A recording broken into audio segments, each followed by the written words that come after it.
ॐ अज्ञानन्तिमिरान्धस्य ज्ञानाञ्जनशलाकया चक्षुरुन्मीलितं येन तस्मै श्री गुरुवे नमः। नमो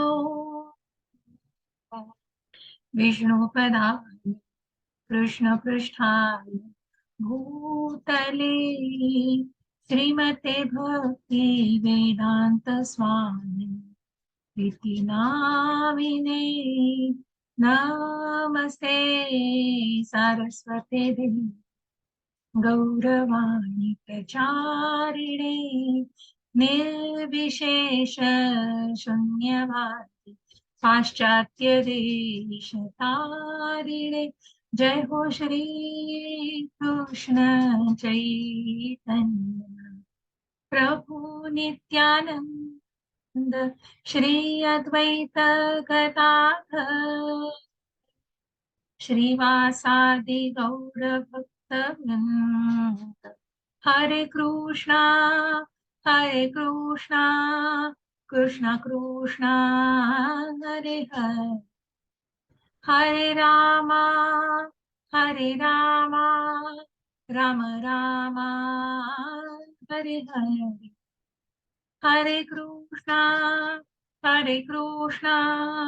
कृष्ण कृष्णा हरे हरे, हरे रामा राम राम हरे हरे, हरे कृष्णा कृष्ण कृष्णा हरे हरे, हरे रामा राम राम हरे हरे, हरे कृष्णा कृष्ण कृष्णा हरे हरे, हरे रामा राम हरे हरे, हरे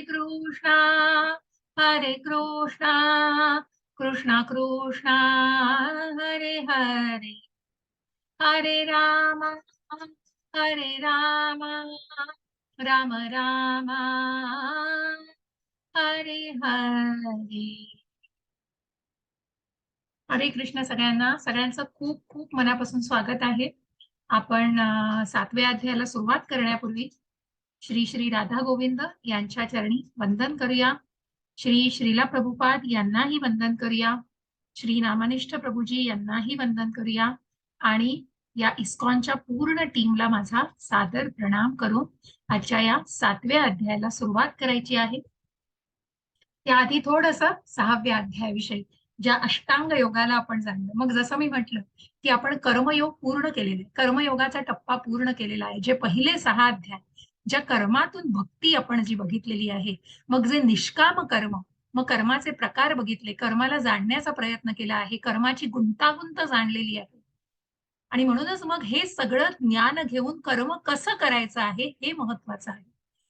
कारण या कर्माचेच सगळे कर्माची फळं आणि त्याचे भोग, उपभोग जे भोगायला लागतात। कारण जो भोक्तारम यज्ञ तपसाम सर्व लोक महेश्वरम जो समजत नाहीये, जो स्वतःला भोगता समजतो आहे, जो स्वतःला मी हे सगळं केलंय, माझं हे सगळं, माझी जमीन, माझी मालमत्ता, माझी संपत्ती, माझं हे माझं ते, मग मी सगळं जे आहे तिथे मी आहे, तिथे त्या त्या मिळणाऱ्या फळांचे भोगही भोगायचे आहेत।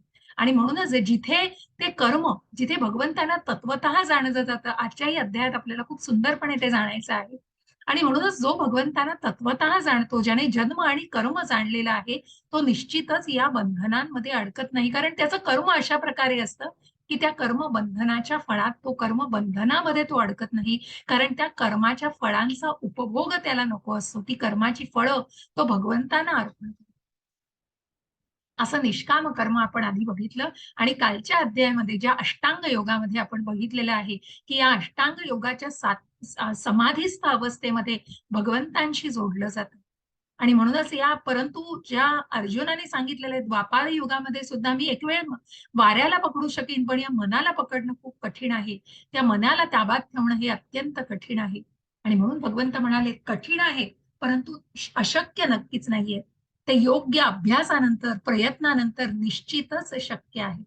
आणि म्हणूनच ज्या नामस्मरणाचा यज्ञाविषयी आपण जाणलेला आहे, ज्या कलियुगाचा यज्ञ, हरेर नम हरेर नम हरेर नम केवलम कलौ नास्ति एव गतिरा अन्यथा.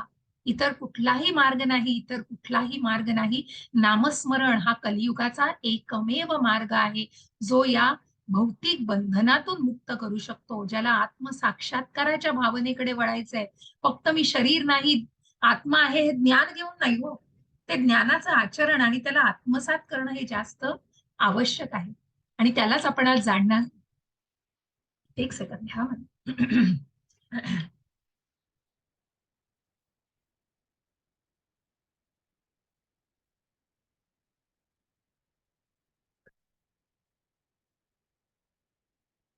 आणि म्हणून ज्या कर्मयोगाला आपण बघितलं, ज्ञानयोगाला बघितलं, अष्टांग योगाला बघितलं, मग हे सगळं ज्ञान घेऊन जसं भगवंत म्हणालेत, मला मिथ्याचार नकोय, ह्या ज्ञानाचं आचरण करणारे हवे.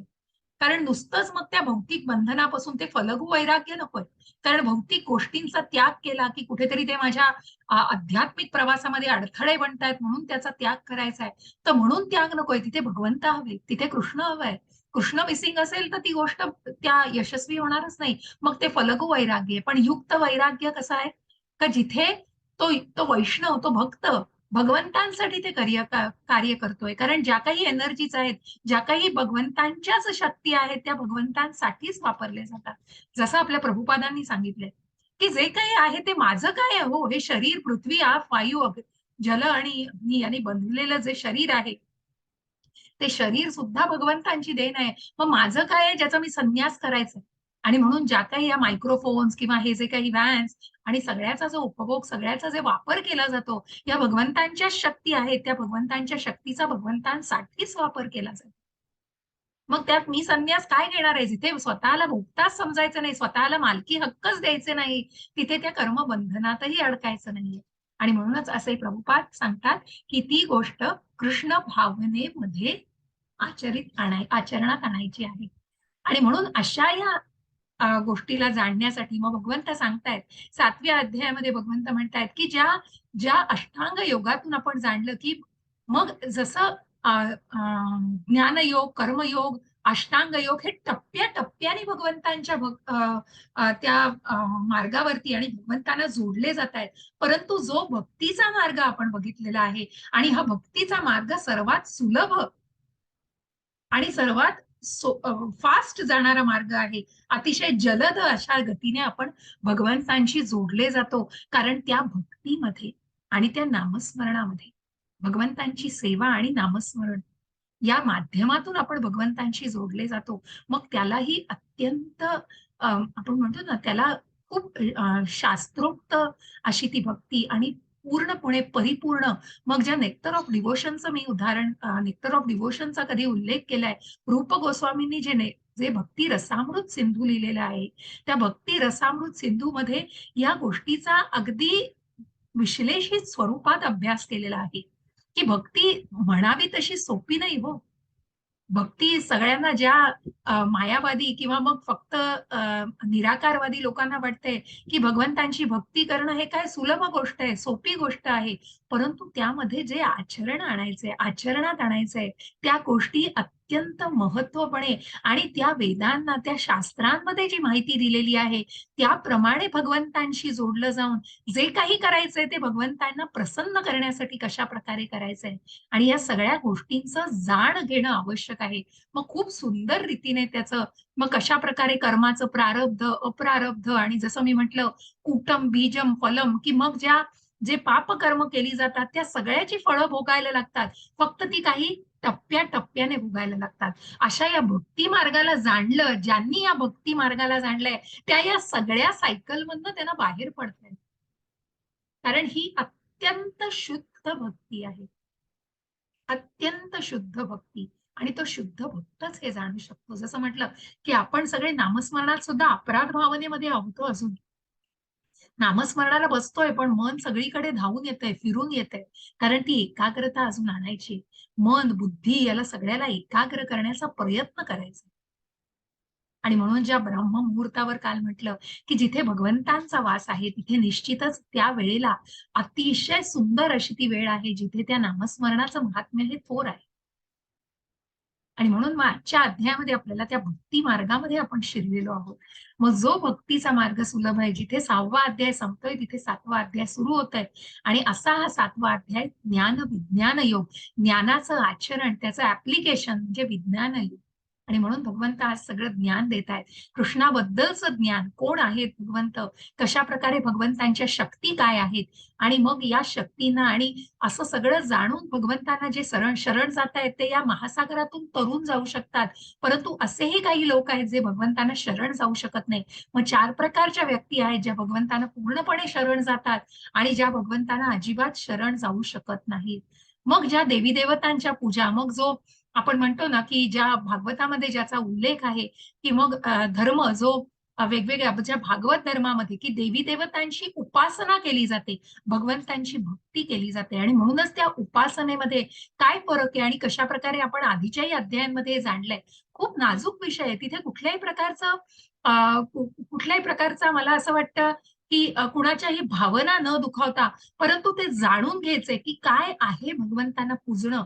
आणि म्हणून ज्या विष्णूचं तत्व जाणून की या विष्णूला जे यज्ञ अर्पण केले जातात, 4थ्याही अध्यायामध्ये आपण जे जाणलेलं आहे, 3ऱ्या अध्यायात सॉरी, की जे यज्ञ, जे भगवंतांच्या देवी देवता हे सगळे ऍडमिनिस्ट्रेटर्स, मग सगळ्या भौतिक जगताचं जे काही ज्या काही मागण्या असतात त्या सगळ्या पुरवल्या जातात, परंतु त्या भगवंतांमार्फतच केल्या जातात.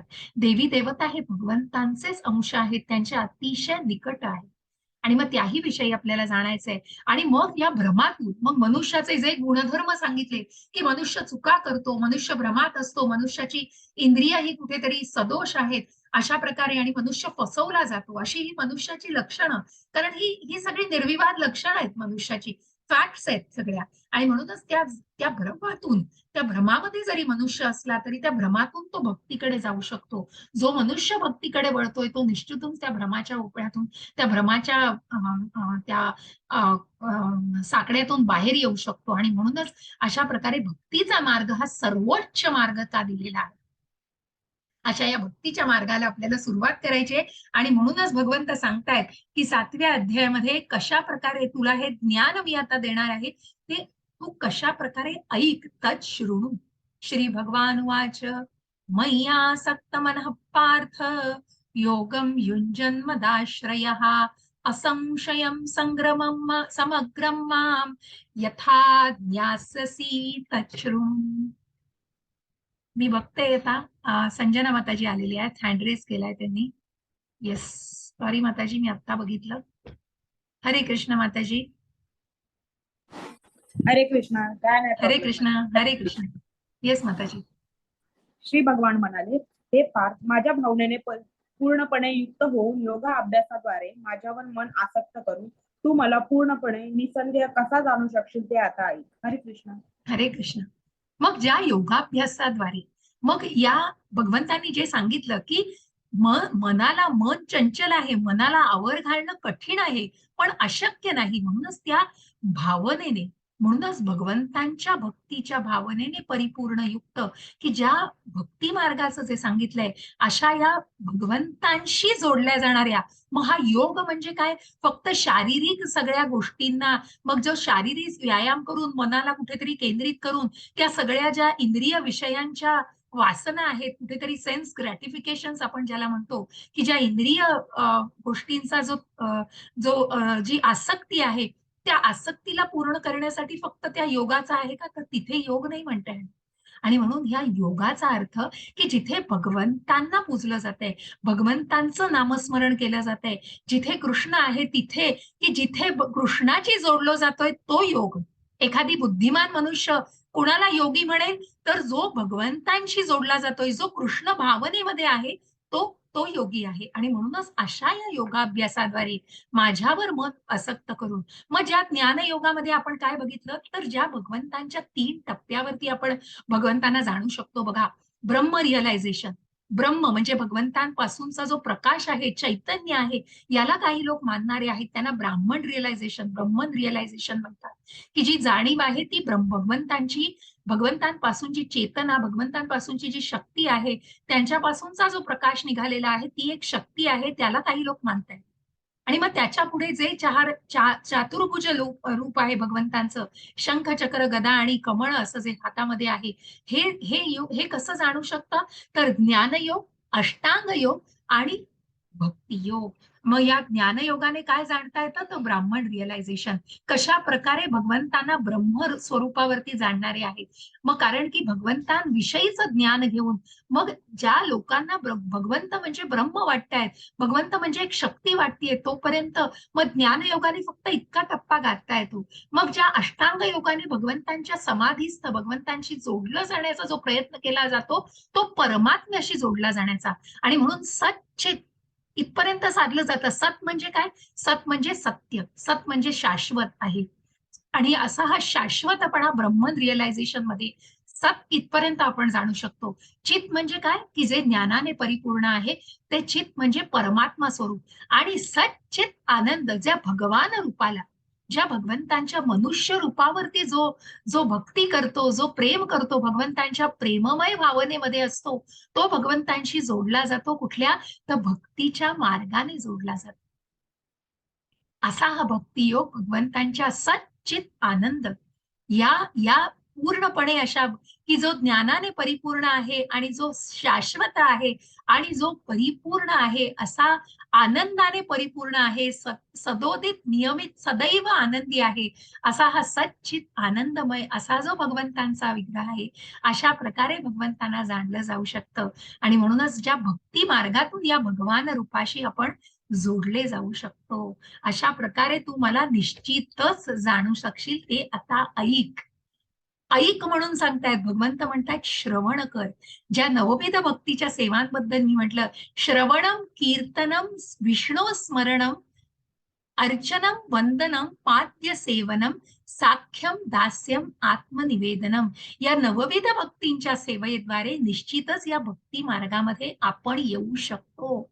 आणि म्हणून ही जे श्रवण करणं आहे, भगवंतांविषयी ऐक, भगवंतांविषयीचं ज्ञान घे, आणि या प्रकारे तू निस्संदेह मग तुझ्या मनामध्ये कुठल्याही शंका राहणार नाही, तू पूर्णपणे मला जाणू शकशील, हे भगवंत सांगतायत. आणि म्हणूनच तू शृणू, या श्रवण करण्याला भगवंतांनी अत्यंत महत्वाचं स्थान दिलेलं आहे. श्रवणम कीर्तनम, मग जे कीर्तन केलं जातं तो पुढची कथा, पण योग्यपणे ऐकणं हे अत्यंत महत्वाचं आहे. आणि म्हणूनच भगवंत, सॉरी, हरे कृष्ण माताजी. हरे कृष्ण. प्रत्यक्ष ज्ञान आणि दिव्य ज्ञान हे दोन्ही प्रकारचे ज्ञान मी तुला पूर्णपणे सांगतो. हे जाणल्यावर तुला आणखी काही जाणवायचं शिल्लक राहणार नाही. हरे कृष्ण. हरे कृष्ण. आणि म्हणूनच मग ज्या ज्ञानाला आपण म्हटलेलं आहे की ज्यांना दृष्टांत मिळतो, तद्विधी प्रणिपातेन, ज्या उत्तम आचार्यांकडून, उत्तम गुरूंकडून आपण हे ज्ञान घेतो, आणि म्हणून हे प्रत्यक्ष ज्ञान आणि दिव्य ज्ञान या सगळ्याला जाणून तू पूर्णपणे, आता हे जाणल्यावर तुला काहीही शिल्लक राहावयाचं नाही. मग ज्या प्रॅक्टिकल म्हणजे भगवंतांना जाणायचंय, भगवंतांच्या शक्ती जाणायच्या आहेत, आणि त्या दिव्य शक्ती काय आहेत, भगवंतांविषयीचं हे काय महात्म्य आहे, हे सगळं जाणून तुला काहीही इतर जाणण्याचं शिल्लक राहणार नाही.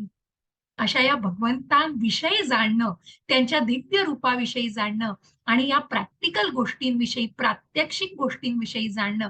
मग त्याचा खूप सुंदर उल्लेख केलेला आहे भगवंतांनी अध्यायामध्ये, की पूर्ण ज्ञानामध्ये प्राकृत जगताचं ज्ञान, त्यामागील आधारभूत चेतन तत्व आणि त्या दोहोंच्या उगमाचा ज्ञान यांचा समावेश होतो, आणि यालाच दिव्य ज्ञान म्हणतात. आणि म्हणून ज्या शरीर आणि आत्म्याला आपण जाणलेलं आहे, मग ही जी चेतना आहे ना, या भगवंतांच्याच शक्ती आहे. हा जीवात्मा भगवंतांच्या शक्ती आहे, आणि ही जी प्रकृती आहे, या प्रकृती सुद्धा, मग त्याच्यामध्ये जो देह आहे, पृथ्वी, आग, वायू, अग्नी आणि जल यांनी बनलेला जो देह आहे, या सगळ्या भगवंतांच्याच शक्ती आहेत. आणि म्हणूनच याविषयीचं ज्ञान, ज्या सांख्य योगाचं तत्व आपण पुढे जाऊन 13व्या अध्यायामध्ये, मग हे शरीर 24 तत्वांचं कसं बनलेलं आहे, त्याविषयीची जी माहिती आहे, ती आपण अजून विश्लेषित स्वरूपामध्ये जाणू शकू. आणि असं हे चैतन्यमय, की हा आत्मा कशा प्रकारे चेतनामय, बघा हे सगळं शरीर कसं चेतनामय बनवतोय, तो हा जीवात्मा आहे, आणि हाच जीवात्म्याला, या आत्म्याला जाणायचा आहे.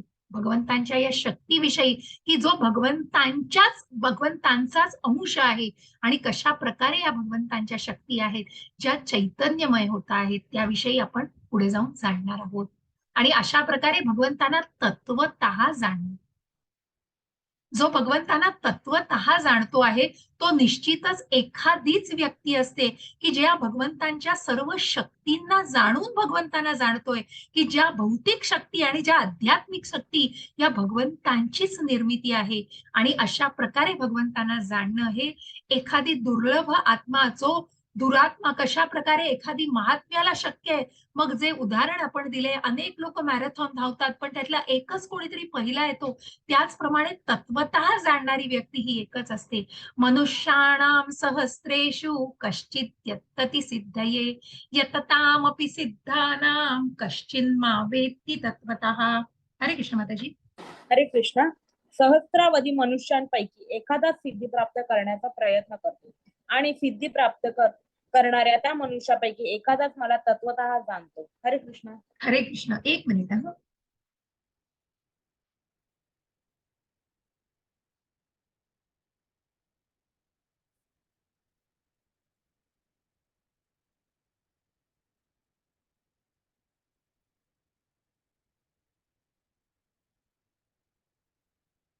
हा, सॉरी. तर अशा प्रकारे सहस्रावधी मनुष्यांपैकी बघा, की जे भगवंतांना, मग जसं म्हटलं की भगवंतांना जाणणारे, भगवंतांनी सगळ्यांचा स्वीकार केला. जे भगवंतांना ब्रह्म म्हणून जाणतायत, जे भगवंतांना परमात्मा म्हणून, ज्या ज्ञान योगाने, म्हणून ज्ञानी आणि योगी यामध्ये गोंधळतात की कशा प्रकारे, मग पुढे जाऊन सांगितलंय की सत्वगुण हा कुठेतरी या ज्ञानाने आणि सुखाने सुद्धा बांधतोय. कारण ज्ञानी आणि योगी इथेच कुठेतरी थांबतायत.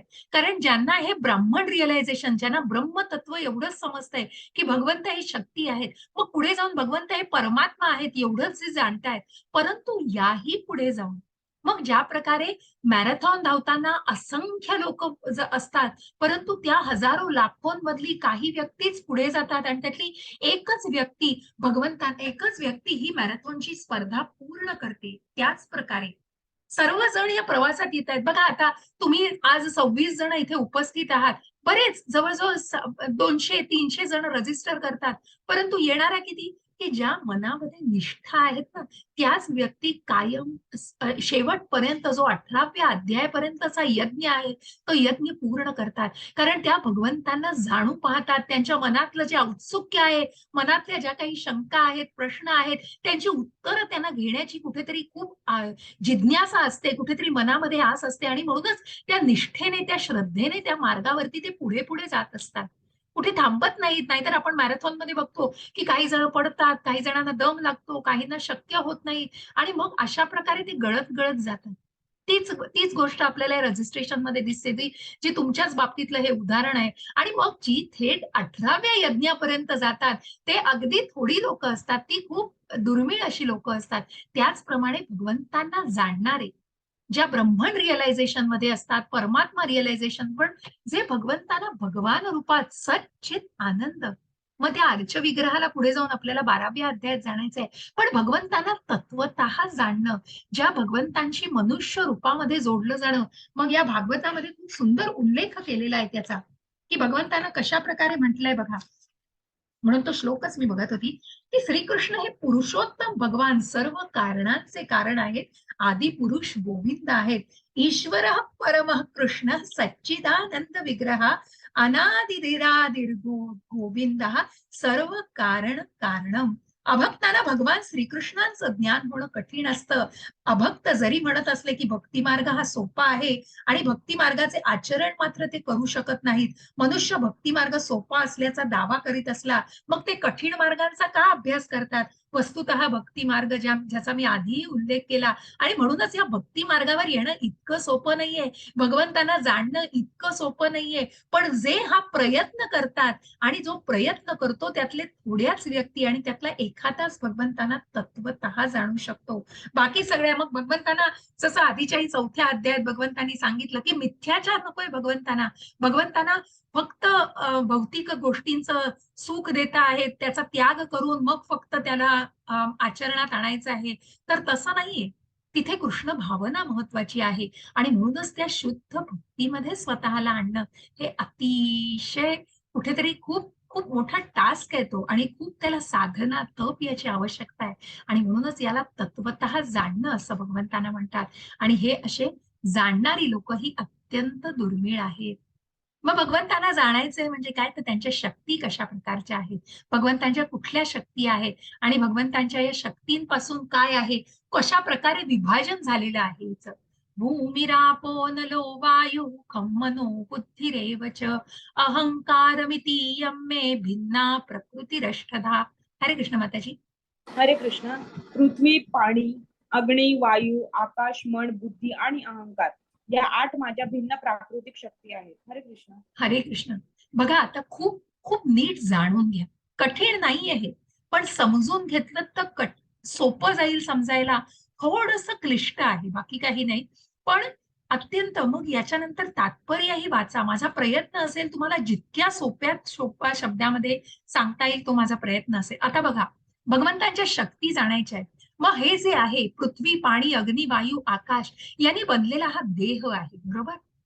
देह बनलेला आहे, जे बाह्य शरीर बनलेलं आहे जीवाचं, मानवाचं.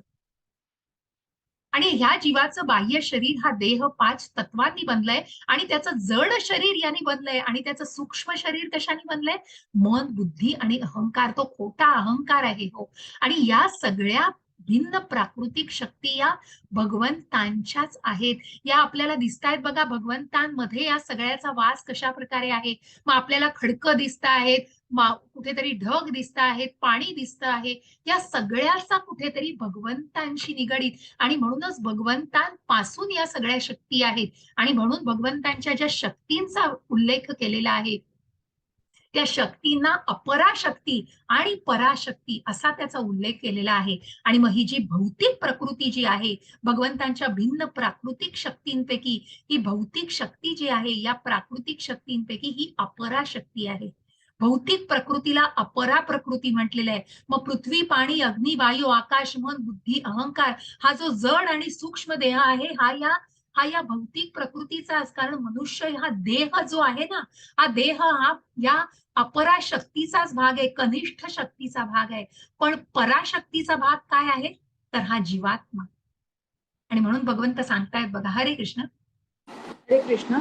हे महाभाव अर्जुना, या व्यतिरिक्त माझी आणखी एक श्रेष्ठ अशी पराप्रकृती आहे, जिच्यामध्ये जीवांचा समावेश होतो. हे जीव कनिष्ठ भौतिक प्रकृतीच्या साधनांचा उपभोग घेतात. हरे कृष्ण. हरे कृष्ण. आणि म्हणूनच भगवंत सांगतायत की भगवंतांची ही अपराशक्ती आहे आणि पराशक्ती आहे. अपराशक्ती ही भौतिक शक्ती आहे. भौतिक प्रकृती जी आहे या प्रकृतीचाच भाग हा जड आणि सूक्ष्म देह सुद्धा आहे. परंतु जो आत्मा आहे ना, जीवात्मा, जो प्रत्येक मनुष्याच्या जीवाच्या हृदयामध्ये निवास करतो, आत्मा आणि तो परमात्मा जिथे आहे असा हा परमात्म्याचा अंश असलेला आत्मा हा आध्यात्मिक आहे. तो भगवंतांच्या पराशक्तीचा भाग आहे आणि तिथेच त्या पराशक्तीचा भाग असलेला जीवात्मा हा या अपरा म्हणजेच कनिष्ठ शक्तीचा उपभोग घेतायत. जी कनिष्ठ अशी अपराशक्ती की जिथे जड आणि सूक्ष्म देह आहे आणि मग त्या अहंकार, मन, बुद्धी आणि त्या खोट्या अहंकारापायी की माझं हे सगळं आहे, माझ्यापासून हे बनलंय आणि ह्या देहधारी भावना जी आहे आणि जे काही या भौतिक प्रकृतीमधल्या शक्ती आहेत भगवंतांच्या, जसं भगवंतांनी ज्या प्रभुपादांनी सांगितलं की मायक्रोफोन आहे, मग जे व्हॅन्स आहेत आम्ही वापरणारे, या सगळ्या भगवंतांच्या शक्ती आहेत. या भौतिक शक्ती आहेत भगवंतांच्या. परंतु पराशक्ती काय आहे? पराशक्ती ही भगवंतांची आध्यात्मिक शक्ती आहे. आणि जीवात्मा हा या पराशक्तीचा भाग आहे. कारण तो भगवंतांसारखाच आहे. तो क्वालिटेटिव्हली, तो गुण हे भगवंतांसारखेच आहेत. परंतु म्हणून भगवंत नाहीत. कारण परिमाणक दृष्ट्या भगवंतांपासून आपण कमी लेखले, कमी कमी आहोत. कारण आपण परमात्म्याचा अंश आहोत. परमात्मा हा हा अत्यंत कितीतरी पटीने आपल्यापेक्षा, म्हणजे त्या परमात्म्याचं फक्त गुण आपण घेण्याचा प्रयत्न करतो. परंतु जे काही भगवंतांची शक्ती जी आहे ती अतिशय अद्वितीय आणि अद्भुत अशी शक्ती आहे, या पराशक्तीचाच भाग. आणि ते नीट जाणून घ्यायचा प्रयत्न करा की ही पराशक्ती आणि अपराशक्ती, आणि या पराशक्तीचाच भाग असलेला हा जीवात्मा अपराशक्तीमध्ये, या भौतिक शक्तीमध्ये, भौतिक प्रकृतीमध्ये कुठेतरी कनिष्ठ भौतिक प्रकृतीच्या साधनांचा भोग घेत असतात, उपभोग घेत असतात. कारण मग ही माया मोह, आज म्हटलं ना, काम क्रोध लोभ मद मोह मत्सर, या सगळ्या मायेचा वेष्टन आहे आणि त्या मायेभूती सगळं जखडलेलं आहे. आणि या मायेचाच कुठेतरी हा भाग अपरा प्रकृती आहे, कनिष्ठ प्रकृती आहे, जिथे हा पराशक्तीचा भाग असलेला जीवात्मा उपभोग घेत असतो. हरे कृष्ण माताजी. हरे कृष्णा. माताजी दोन्ही वाचू ना. हा दोन्ही बस. हरे कृष्णा. सर्व सृष्ट प्राणी मात्रांचा उगम या दोन शक्तींमध्ये होतो. या जगतामध्ये जे काही भौतिक आणि आध्यात्मिक आहे यांचा उत्पत्ती करता आणि प्रलय करताही मीच आहे, हे निश्चितपणे जाण. 7.7. हे धनंजया, माझ्याहून श्रेष्ठ असे दुसरे कोणतेही तत्व नाही. दोऱ्यात ओवलेल्या मण्याप्रमाणे सर्व काही माझ्यामध्ये आश्रित आहे. हरे कृष्ण. हरे कृष्ण. आणि म्हणूनच मग ज्या प्रकारे सर्व प्राणीमात्रांचा उगम या दोन शक्तींमध्ये होतो, मग बघा, जे जड देह आहे, सूक्ष्म आणि जड देह, जो पृथ्वी आग वायू अग्नी आणि जल आणि मन बुद्धी आणि खोटा अहंकार, जो अहंकार आहे हा कुठेतरी भौतिक प्रकृतीचा आणि म्हणूनच हा जड प्रकृतीचा भाग आहे. आणि ही जी परा प्रकृती आहे ही आध्यात्मिक शक्ती आहे भगवंतांची, आणि म्हणूनच तिचा भाग म्हणजे हा जीवात्मा, हा आत्मा आहे. आणि हे चैतन्य आहे. म्हणूनच जड प्रकृती आणि चैतन्य या सगळ्याचा उगम हा भगवंतांपासूनच होतो. या दोन्हीही शक्तींमध्ये अपराशक्तीचा भाग हा देहधारी, हे बाहेरचा देह आहे, जो म्हटलं ना की हा देह जीर्ण झाल्यानंतर आत्मा तो देह टाकतो आणि तो मातीमोल होतो, हो, जो देह मातीतच मिसळतो. आणि म्हणूनच तो देह हा काय असतो, तो नश्वर आहे देह, पण आत्मा हा अविनाशी आहे. आणि म्हणूनच जे काही या जगतामध्ये भौतिक आहे, आध्यात्मिक आहे, त्यांचा उत्पत्ती करता आणि त्यांचा प्रलय करता हे भगवंतच आहे, हे निश्चितपणे जाण. कारण कारणांचे ईश्वर परम कारण, आपण आता बघितलं की ईश्वर भगवंत हे सर्व कारणांचे कारण, परम कारण आहे, हे निश्चितपणे तू जाण की त्याचा उत्पत्ती ही भगवंतांपासून होते आणि त्याचा प्रलय करताही भगवंतच आहेत. आणि म्हणूनच अशा प्रकारे ज्या ब्रह्मांडांमध्ये बघा, सगळ्या ब्रह्मांड ही अवकाशामध्ये कुठेतरी एकत्ररित्या असतात, परंतु ती एकत्ररित्या तिथे तरंगत असतात आणि तिथे प्रत्यक्षपणे असतात. हे भगवंतांच्या या महाविष्णूचं तत्व आहे, जे गर्भोदकशाही विष्णू म्हणून प्रत्येक ब्रह्मांडामध्ये त्यांचा प्रवेश होतो. बघा की जो गर्भोदकशाही विष्णू, ज्यांच्या कमळातून जे नाभीमधून जे कमळ उगवतं त्यावर ब्रह्मा आरूढ आहेत आणि ते सृष्टीच्या निर्मितीला कारणीभूत आहेत. आणि अशा या गर्भोदकशाही विष्णू आणि क्षीरोदकशाही विष्णू असे हे विष्णूंचं तत्व आहे. ज्या कृष्णांपासूनचे जे विस्तार आहेत त्या विस्तारांमध्ये महाविष्णूचं, ज्या महाविष्णूच्या श्वासांपासून अनेक ब्रह्मांड निर्माण झाली आणि हे महाविष्णू त्या ब्रह्मांडांमध्ये जे प्रवेश करतात ते गर्भोदकशाही विष्णू म्हणून जे विष्णूंचं तत्व, मग हे जे तत्व आहे ना, हे जाणायचं आहे. म्हणून हे महाविष्णूंचं तत्व हे प्रत्येक ब्रह्मांडामध्ये उपस्थित आहे. आणि अशा प्रकारे हे ब्रह्मांड अशा प्रकारे उपस्थित असल्यामुळे भगवंत हे सगळ्याचे आश्रित आहेत. आणि या दोऱ्याप्रमाणे जसं मणी हे सगळे जर ब्रह्मांड असतील तर त्या ब्रह्मांडांना कोणी सगळ्या लाईनीत ठेवलेलं आहे किंवा एकसारखे कशा प्रकारे आहेत, तर ते भगवंतांमुळे. भगवंत त्यांचे आश्रित, माझ्यामध्ये ते सगळे आश्रित आहेत आणि आश्रय दाता हे भगवंत प्रत्यक्ष आहे. अशा प्रकारे भगवंतांना तत्वतः कोण जाणतंय. आणि म्हणूनच अशा प्रकारे तत्वतः जाणून भगवंत कुठे उपस्थित आहेत आणि या परा अपरा शक्तीचा जो भाग आहे, ज्या अपरा शक्तीमध्ये भगवंत म्हणतात या सगळ्या माझ्याच शक्ती आहेत, तिथे भगवंत सांगतायत काय आहेत या शक्ती. रसोहमप्सु कौन्तेय प्रभास्मि शशि सूर्ययोः प्रणवः सर्ववेदेषु शब्दः खे पौरुषं नृषु. हरे कृष्ण माताजी. हरे कृष्ण. हे कौंतेया, पाण्यामधील रस मी आहे, चंद्र आणि सूर्याचा प्रकाश मी आहे, वैदिक मंत्रामधील ओंकार मी आहे, आकाशातील शब्द मी आणि मनुष्यामधील सामर्थ्य मी आहे. हरे कृष्ण. हरे कृष्ण.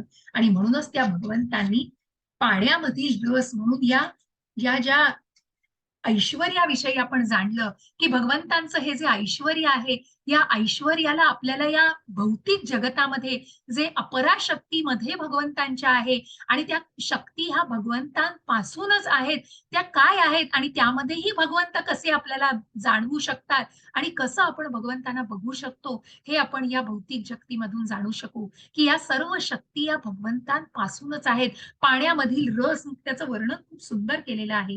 हे कौंतेया, पाण्यामधील रस मी आहे, चंद्र आणि सूर्याचा प्रकाश मी आहे, आकाशातील हे वैदिक मंत्रातील ओंकार मी आहे, आकाशातील शब्द मी आणि मनुष्यामधील सामर्थ्य देखील मी आहे, पृथ्वीचा मूळ सुगंध मी आहे. बघा कशा कशामध्ये भगवंत दिसतायत, कुठल्या या शक्तींमध्ये भगवंत दिसतायत की पृथ्वीचा मूळ सुगंध मी आहे, अग्नीमधील उष्णता मी आहे, सर्व जीवांमधील जीवन शक्ती मी आहे आणि सर्व तपस्व्यांचं तप मी आहे.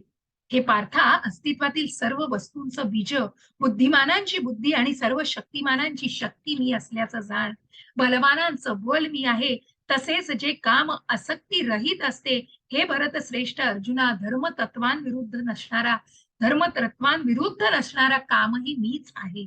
सात्विक, राजसिक आणि तामसिक हे सर्व भाव माझ्या शक्तीनेच अभिव्यक्त होतात. एका दृष्टीने मी सर्व काही आहे, परंतु मी स्वतंत्र आहे. मी प्राकृतिक गुणांच्या अधीन नाही, उलट तेच माझ्या अधीन आहेत. अशा प्रकारे हे भगवंतांचं सगळं ऐश्वर्य, भगवंतांचं सगळं जे काही जिथे उपासना भगवंतांची करू शकतो, या कनिष्ठ शक्तीचा जरी सगळे भाग असले तरी त्या शक्ती या भगवंतांपासूनच आहेत. आणि अशा प्रकारे आपण या सगळ्याला आजमावून, या सगळ्याचा उपभोग घेऊन, या सगळ्याला जाणून आपण भगवंतांना जाणू शकतो. कारण त्या ओंकारामध्ये, ज्या ओंकाराचा उच्चार केला जातो त्यापैकी ओम मध्ये भगवंतांचा निवास आहे. या प्रत्येक शब्दामध्ये आणि कशा प्रकारे सामर्थ्य त्याच्याने वाढलं जाऊ शकतं, अशा या परा आणि अपरा शक्तीबद्दल आपण जाणलेलं आहे. आणि मग याला सगळ्याला कशा प्रकारे गुणांनी, मग हा जो जीवात्मा आहे 84 लक्ष योनीतून हा जीवात्मा प्रवेश करत असतो आणि प्रवास करत असतो, असा हा जीवात्मा कशा प्रकारे, तर या त्रिगुणांच्या प्रभावाखाली असतो. कारण जरी या मायेचं वेष्टन असलं तरी या मायेचं वेष्टन इतकं कुठेतरी कशा प्रकारे स्ट्रॉंग असतं, कारण ते भगवंतांपासूनच असतं. आणि म्हणूनच आपल्याला जाणायचं आहे. हरे कृष्ण माताजी. हरे कृष्ण. सात्विक, राजसिक आणि तामसिक हे सर्व भाव माझ्या शक्तीने अभिव्यक्त होतात. एका दृष्टीने मी सर्व काही आहे, परंतु मी स्वतंत्र आहे. मी प्राकृतिक गुणांच्या अधीन नाही, उलट तेच माझ्या अधीन आहेत. 7.13. त्रिगुणांनी म्हणजे सात्विक, राजसिक आणि तामसिक मोहित झाल्यामुळे हे संपूर्ण जगत त्रिगुणातीत आणि अविनाशी आहे, माझे स्वरूप जाणीत नाही. हरे कृष्ण. हरे कृष्ण, हरे कृष्ण. आणि म्हणूनच मग भगवंत सांगतायत की या ज्या मायेला, मग जे कोणी तथाकथित मायावादी आहेत ते भगवंतांना, मग जे अभक्त म्हटलेलं आहे, जे भगवंतांचं अस्तित्वही जाणू शकत नाहीत, त्यांना भगवंत आपल्यासारखेच वाटतात, किंवा जे भगवंत या जगतामध्ये येत आहेत किंवा या युगामध्ये येत आहेत, तर ते त्यांच्या मनुष्य रूपात येतात, परंतु एक शक्ती म्हणूनच ते पुन्हा जातात. आणि मग तेच नियम भगवंतांनाही लागू आहेत, अशा या मायावादी तर्कवादी लोकांना वाटतं की जशा त्या एक जर प्रिझनर आला, एखादी प्रिझनर म्हणजे एक जेल आहे, त्या जेलमध्ये जर तो राजा भेट द्यायला आला तर ते सगळे कैदी त्याला, राजाला सुद्धा आपल्याप्रमाणे कुठेतरी कैदीच मानतात. पण तसं करणं किती अयोग्य आहे. तो राजा स्वतःच्या इच्छेने आलेला असतो, स्वतःच्या इच्छेने तिथे सुपरविजन करायला आलेला असतो आणि म्हणूनच तो कुठल्याही त्या नियमांच्या बांधिलकीमध्ये नसतो. त्याचप्रमाणे भगवंतांचं आहे. भगवंत कशाशी बांधील नाही, कशाचाही त्यांच्यावरती प्रभाव नाही. आणि म्हणूनच मी एका एका एका दृष्टीने मी सर्व काही आहे, परंतु मी स्वतंत्र आहे. मी प्राकृतिक गुणांच्या अधीन नाही, उलट तेच माझ्या अधीन आहे. काम, क्रोध, लोभ, मोह, मद, मत्सर हे तर आहे, आणि सत्व, रज आणि तम हे त्रिगुण आहेत. आणि तेच भगवंतांच्या अधीन, भगवंतांच्या अधीन आहेत, हे जाणून घ्यायचं आहे. या त्रिगुणांच्या प्रभावानेच हा जीवात्मा या मायेमध्ये वागत असतो, परंतु याच्यावर प्रभाव कशाचा असतो, तर या सात्विक, राजसिक आणि तामसिक वृत्तीचा असतो. आणि म्हणूनच त्रिगुणांनी मोहित झालेल्या या संपूर्ण जगत त्रिगुणातीत आणि अविनाशी आहे, माझं स्वरूप जाणत नाही. आणि म्हणूनच ते स्वतःला कुठेतरी अविनाशी आणि हे त्रिगुणातीत कुठेतरी त्रिगुणांनी मोह, येस. आणि म्हणूनच एक मिनिट मी तुम्हाला त्याचं तात्पर्य, मला एक सेकंद द्या, ती स्लाइड याच्यात नाहीये.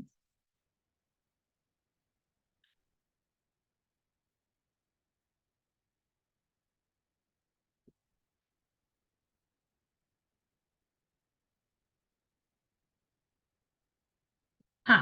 आणि म्हणूनच भगवंत याच्या अधीन नाहीत. आणि ज्या 3 गुणांनी जीवात्मा मोहित झालेला आहे, ते संपूर्ण जगत हे त्रिगुणातीत आणि अविनाशी आहे, माझं स्वरूप जाणीत नाही. आणि म्हणूनच हे भगवंतांचं या त्रिगुणांचा प्रभाव या जीवात्म्यावर, जसं या चित्रात आपल्याला दिसतंय, मग ज्या आपण दुसऱ्या तिसऱ्या अध्यायामध्ये बघितलं, का का एखादी चांगला मनुष्य पापाकडे ओढला जातो, कारण त्याच्यावर त्या त्रिगुणांचा, मग राजसिकता आणि तामसिकता व्यक्तीमध्ये जास्त दिसून येते. त्यामुळे या सगळ्या भौतिक जगताशी मोहित झाल्यामुळे ते संपूर्ण जगत कशा प्रकारे अशा गोष्टींच्या अधीन झाल्यासारखं दिसतं.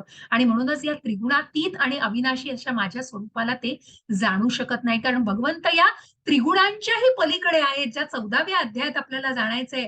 कारण गुणातीत हे भगवंत आहेत. सत्व, रज आणि तम या त्रिगुणांचा प्रभाव भगवंतांवर नाहीये. भगवंत हे अविनाशी आहेत. आत्माच असा आपला अविनाशी आहे, परमात्मा हे अविनाशी आहेत. आणि अशा या त्रिगुणातीत आणि अविनाशी अशा भगवंतांचं स्वरूप हे भौतिक जगत, जे या सगळ्या मायेच्या आच्छादनाखाली आहे, या मायेच्या सगळ्या वेष्टनाखाली आहे, ते भौतिक जगत या भगवंतांना जाणू शकत नाही, कारण तो त्रिगुणांचा प्रभाव या भौतिक जगतावरती आहे. आणि म्हणूनच ते भगवंतांना पूर्णपणे जाणू शकत नाही. परंतु कोण भगवंतांना जाणू शकतं? जो तत्वतः जाणू शकतो, तो निश्चितच या महासागरातून पूर्णपणे पार करू शकतो त्या महासागराला. याची ग्वाही प्रत्यक्ष भगवंत देत आहेत. दैवी हेषा गुणमयी ममता मम माया दुरत्यया मामेव ये प्रपद्यन्ते मायामेतां तरन्ति ते. हरे कृष्ण माताजी. हरे कृष्ण. 3 प्राकृतिक गुणांनी युक्त असलेली माझी दैवी मायाशक्ती ही अतिशय दुस्तर आहे, परंतु जे मला शरण आले आहेत ते मायेला सहजपणे तरून पलीकडे जातात. हरे कृष्ण. हरे कृष्ण. आणि म्हणून जसं म्हटलं ना, की योगमाया ही भगवंतांची आणि मोहमाया ही भगवंतांचीच. आणि म्हणून ही मोहमाया पण तितकीच स्ट्रॉंग आहे, जी भगवंतांचीच निर्मिती आहे. आणि म्हणून ही दैवी माया शक्ती अतिशय दुस्तर आहे. परंतु जे मला, म्हणून ही जी योग माया आहे ती अतिशय दुर्मिळ आहे. आणि ती मिळण्यासाठी काय, तर या 3 प्राकृतिक गुणांच्या पलीकडे जाणं आवश्यक आहे. ज्यांनी भगवंतांना दैवी म्हणून, भगवंतांना आध्यात्मिक म्हणून, ज्यांचं कर्म जन्म कर्म हे जाणलेलं आहे, भगवंतांना तत्वतः जाणायचा जो प्रयत्न केलेला आहे, ते भगवंतांना जे शरण जात आहेत, त्यांना भगवंत महासागरातून तरून द्यायला अगदी तिथेच उपस्थित आहेत. आणि ते निश्चितच या महासागरातून तरुण पलीकडे जातात. असे हे भगवंत भक्तासाठी हात देऊन तिथे तिथे तयार आहेत. पण त्या भक्ताचंच लक्ष कुठे आहे? तो आत्मिक पातळीवरच विचार करत नाही, तर तो परमात्म्याचा काय विचार करेल? आणि म्हणूनच अशी ही मोहमाया इतकी स्ट्रॉंग आहे, की त्याच्यामध्ये ही योग मायेचा विचार करणं हे कुठेतरी दुस्तर होतं आणि कुठेतरी कठीण बनून बसलेलं आहे.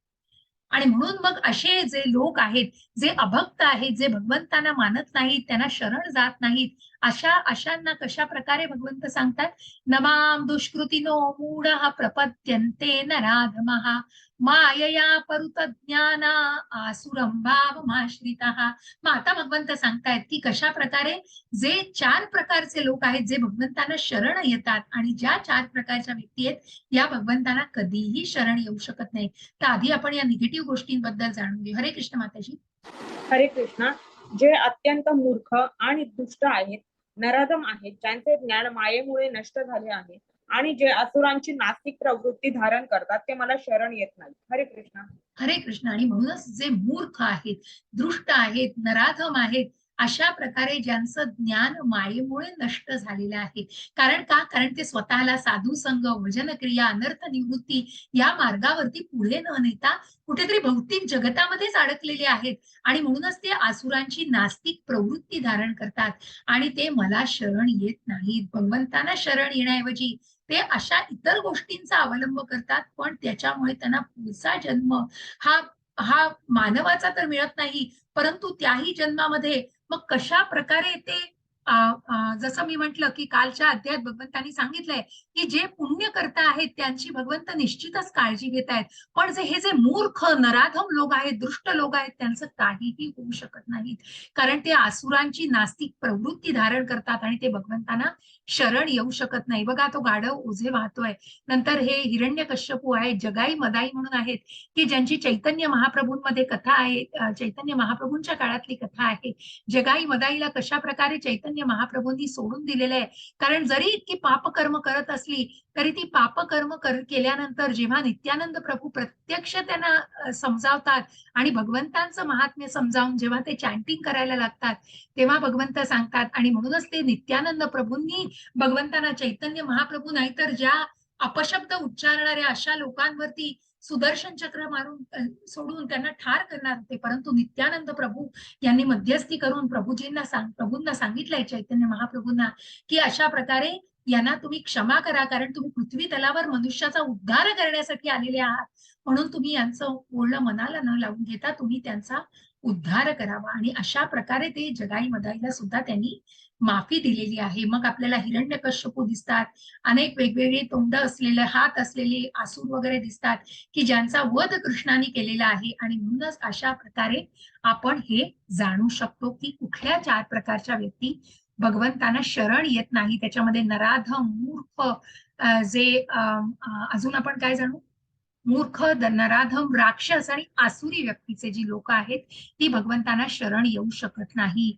चतुर्विधा भजन्ते माम जनः सुकृतिनो अर्जुन आर्तो जिज्ञासुरर्थार्थी ज्ञानी च भरतर्षभ. हरे कृष्ण माताजी. हरे कृष्ण. हे भरतश्रेष्ठ अर्जुना, 4 प्रकारचे पुण्यात्मा माझी भक्ती करू लागतात. अर्थ अर्थाती, जिज्ञासू आणि ज्ञानी. हरे कृष्ण.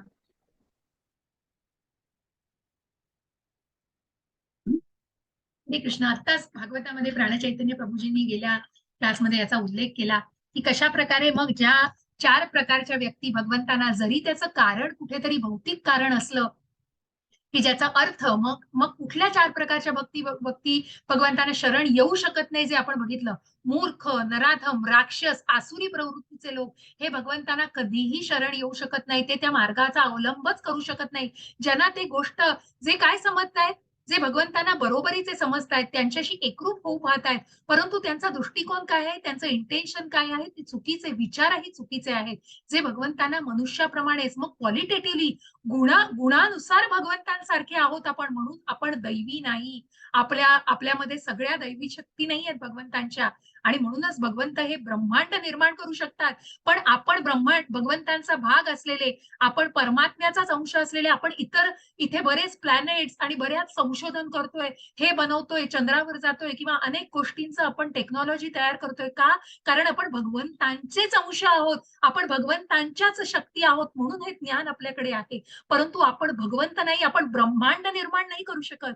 आपण भगवंतांच्या श्वासातून ब्रह्मांड निर्माण करतात, इतकं भगवंतांचं महात्म्य आहे. परंतु आपण तितकी बरोबरी नाही करू शकत. आणि जे मायावादी लोक याचा विचार करतायत, जे तर्कवादी आणि तथाकथित मायावादी लोक, जे भगवंतांना स्वतःप्रमाणे समजतात, जसं आता त्या राजाचं आणि जेलमधल्या जेलधारकांचं उदाहरण दिलं, तशी त्यांची स्थिती होते आणि त्याप्रमाणे ते भगवंताला मानतात.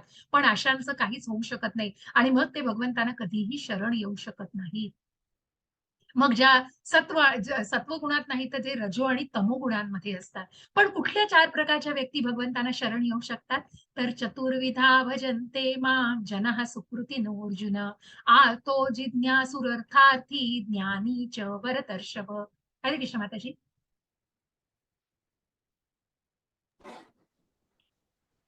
हरे कृष्ण. हे भरतश्रेष्ठ अर्जुना, 4 प्रकारचे पुण्यात्मा माझी भक्ती करू लागतात. अर्थ अर्थाती, जिज्ञासू आणि ज्ञानी. हरे कृष्ण. हरे कृष्ण.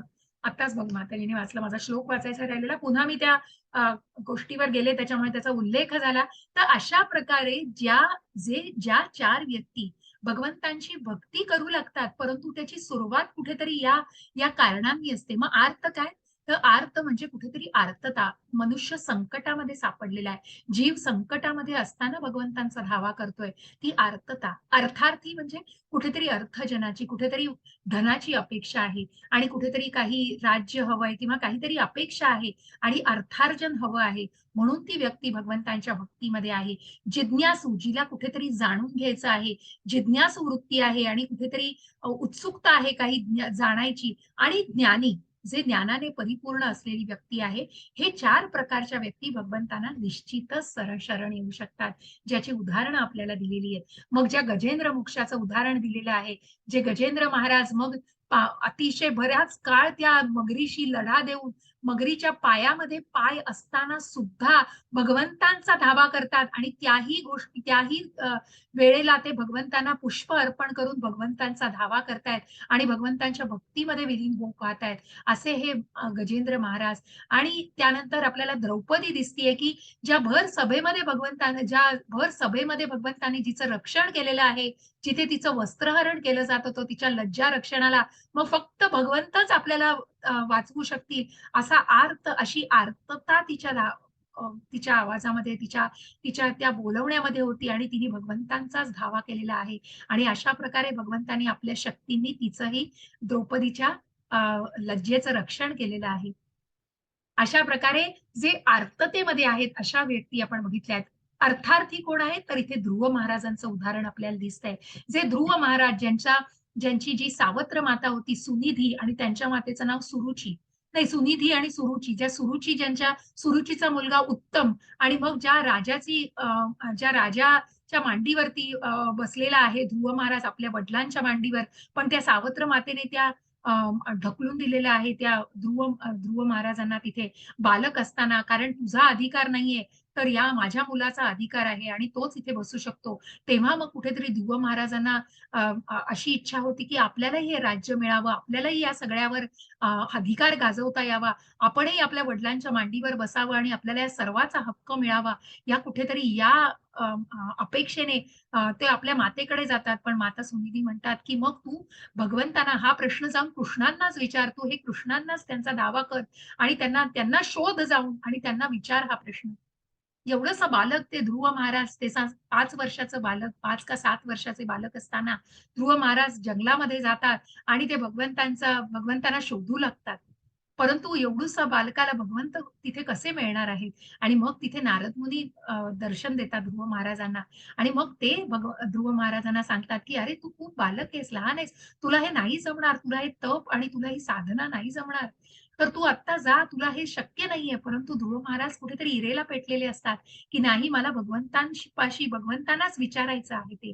आणि मग तप करतात, अगदी एका पायावरती उभं राहून जे ध्रुव महाराज तप करतात, नारद मुनी जो ओम नमो भगवते वासुदेवाय नमः हा मंत्र त्यांना देतात आणि त्या मंत्राचा उच्चार करून, त्या मंत्राचं तप करून आणि मग त्यांना 6 महिन्यांनी प्रत्यक्ष भगवंत दर्शन देतात.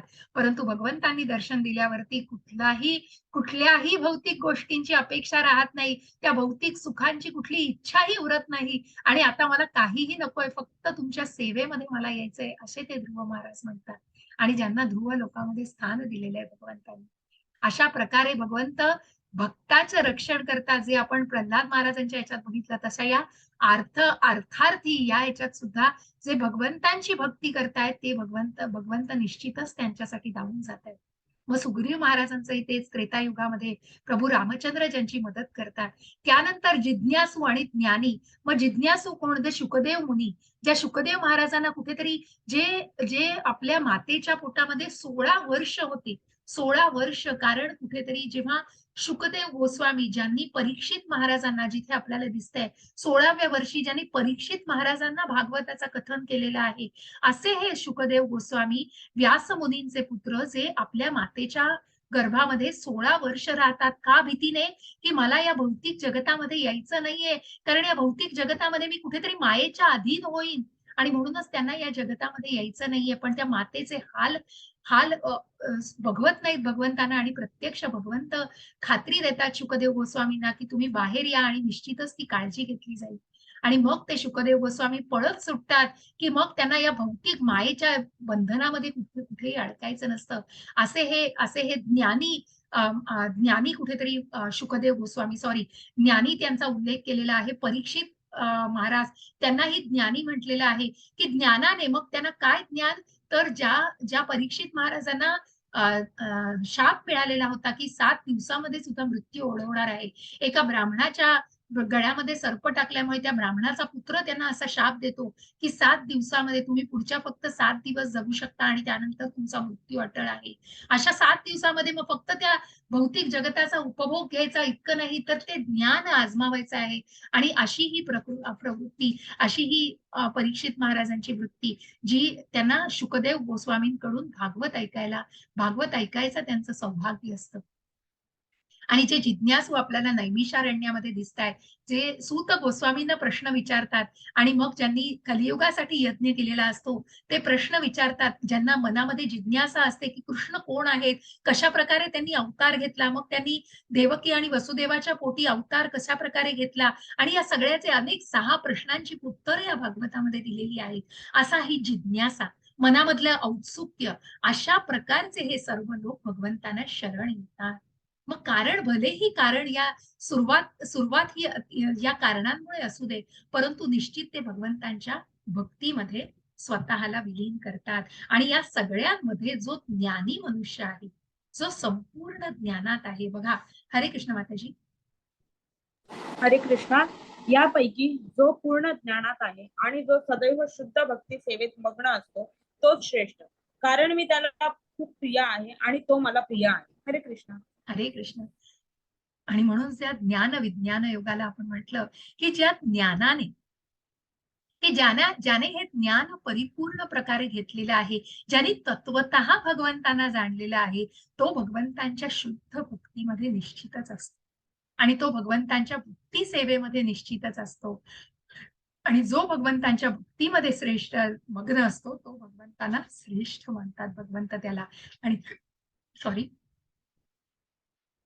एक मिनिट.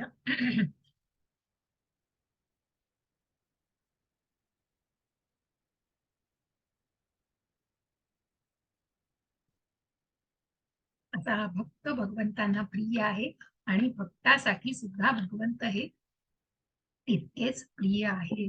अशी ही जसं गोपिकांविषयी सांगितलं, भगवंतांच्या सवंगड्यांविषयी सांगितलं, की ज्या गोपींविषयी इतके ते भगवंतांच्या निकट असतात आणि इतक्या त्या प्रेम भक्तीमध्ये, त्या प्रेम जो शेवटचा टप्पा आहे भक्तीचा, मग जिथे श्रद्धेने सुरुवात होते तिथे श्रद्धा, साधू संग, अनर्थ निवृत्ती, श्रद्धा, साधू संग, भजन क्रिया, अनर्थ निवृत्ती, आणि मग निष्ठा, रुची, भगवंतांप्रती आसक्ती, भाव भक्ती आणि प्रेम भक्ती, असा हा शुद्ध भक्त त्या प्रेमभक्तीमध्ये असतो. आणि असा हा शुद्ध भक्त ज्या गोपी भगवंतांच्या प्रेमभक्तीमध्ये असतात, त्या त्या ब्रह्मांना कुठेतरी तक्रार करतात की ती ती जी पापण्या का बनवल्यास, त्या पापण्यांमुळे आम्हाला त्या लवल्या जातात आणि त्या पापण्या लवण्याच्या त्या फ्रॅक्शन, म्हणजे इतक्या त्या क्षणासाठी आम्ही भगवंतांना बघू शकत नाही. आणि म्हणून तिथे भगवंतांची ब्रह्मांकडे तक्रार करतात गोपी.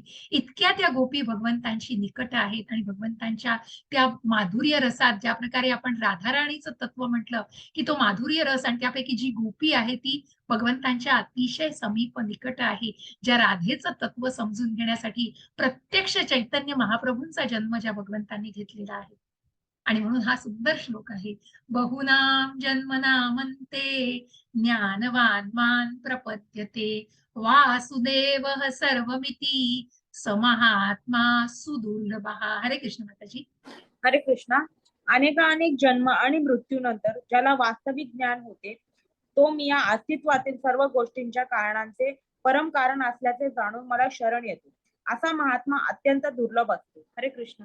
हरे कृष्ण.